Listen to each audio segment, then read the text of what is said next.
The University of Florida men's basketball team is now 5-0 in SEC play after an overtime win coming over their rival Georgia Bulldogs.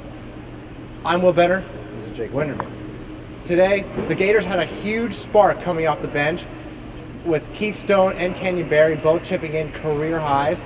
So Jake, what can you tell me specifically about these two Gators that really stepped up big today? Well, first of all, on your first point, the Gators bench actually outscored their starters 51-29, which is extremely impressive. And again, it's as many coaches talk about it. It's not who starts the game, it's about who finishes it. And two guys coming off the bench were Keith Stone and Kenyon Berry, who combined for 44 of UF's 80 points tonight, which means they also combined for 44 of the 51 bench points. What's so lethal about Kenyon Berry is both his energy and his ability to score. It seems like the guy never gets tired and he crashes the boards 100% of the time, but he can also score from anywhere on the floor, he can shoot the three-pointer, and he creates opportunities for his teammates. The second guy is Keith Stone, who redshirted last year and has taken some time to mature this year, but he's put together the best two-game stretch he's had all season.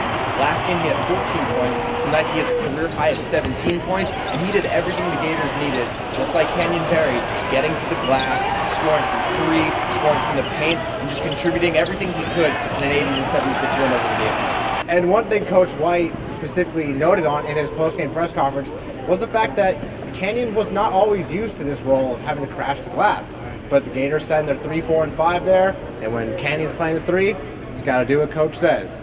But one other last thing, that the crowd noise tonight played a huge impact. Jake, what do you tell me about what Coach White said about the crowd and how they played a role in this game? Coach White said it was loud. He talked about how it was fun, how it was a real college atmosphere, and that's kind of the big difference you see from the NBA and college. In the NBA, a lot of times it gets loud at the end, it gets loud when there's a big shot, but in college it can be loud the entire game if your crowd is into it enough. And you know, the Rowdies were the #1 student section in the country last year, which is fun to talk about it like it's an AP poll ranking, but they did finish #1 last season. They're loud, they create an impact, and you can certainly hear it from everywhere in the gym during the game. Well, the Gators are going to look for more of this crowd noise to impact the rest of their season as they continue to at least try to extend their undefeated streak in SEC play.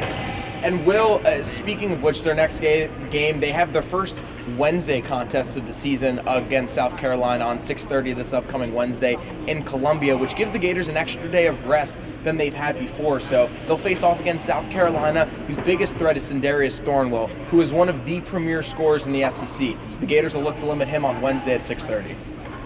You heard it from Jake. I'm Will Benner, ESPN Gainesville.